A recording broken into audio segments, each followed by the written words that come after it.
Hi again, and well, as I told you before, I had to develop my pedagogical practice into 5 different courses for 10th grade and and and 8th grade and 1 8th grade. That was very difficult because we had no time to explain, to go deeper in any topic. So I tried to be as clear as possible in order to get the students learn the topic I was explaining them. So the other topic I tried it during the lessons was the WH question words.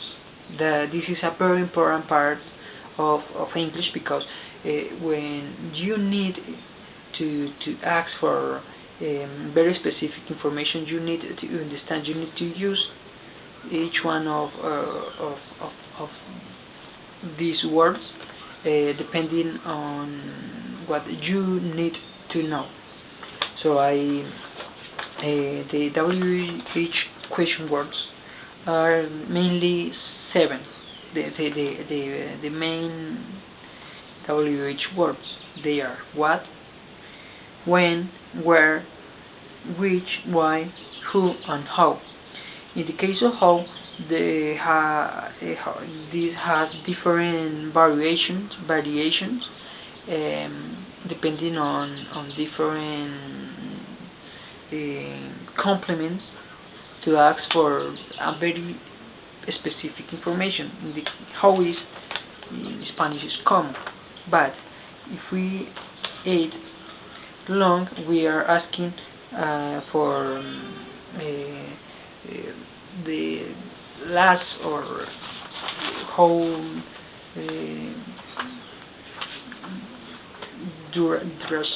I don't know how to say it about time. This is time. How many? This is to ask for cuantos. It refers to countable things. How much is cuantos in Spanish, but it refers to uncountable things. For instance, feelings, knowledge. How much do you know about English? Something like that. And in the case of many, is countable, as I told you. How many fingers do I have on my left hand? How many students are there in the Jose Acevedo y Gomez High School, the institution where I'm developing the pedagogical practice? And this is very interesting to understand the meaning of how much and how many. How often is in Spanish con qué frecuencia we do an activity or stuff. Well, I explained this to my students and I told them how to use them in simple past tense and simple present. I forgot the another worship. So I asked them to write sentences by using the WH question words in both simple present and simple past tense, and that was a very interesting activity because they could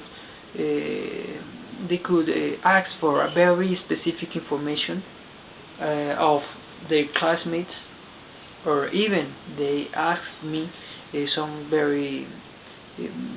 information. For instance, where you live. Many of the students didn't know where I live, so a student asked me, "Where do you live, teacher?" And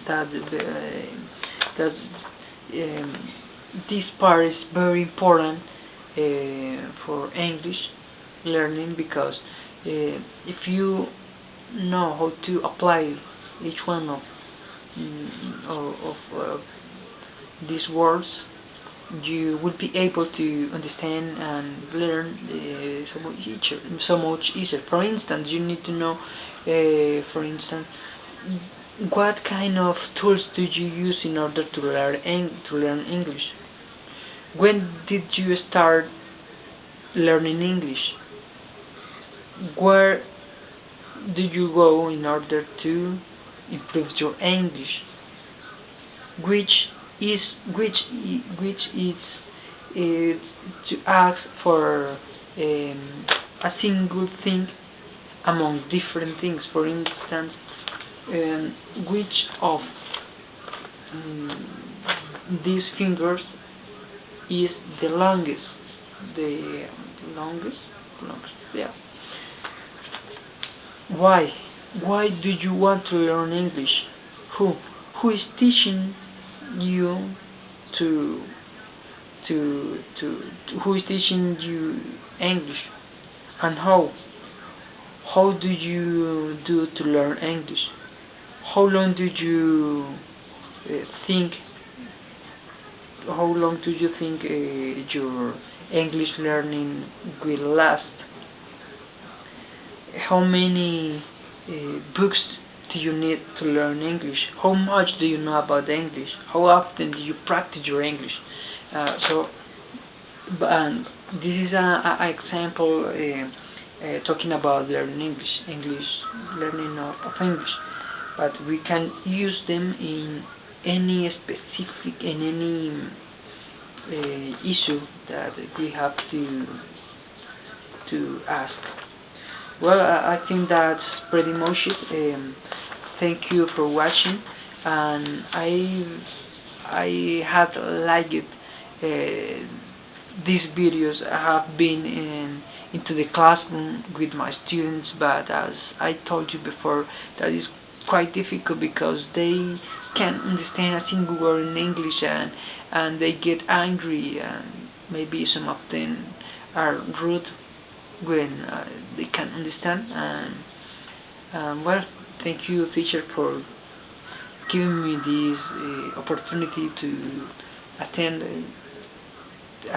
these these lessons, and I hope you have understood what I explained you. Nothing. Thank you for watching.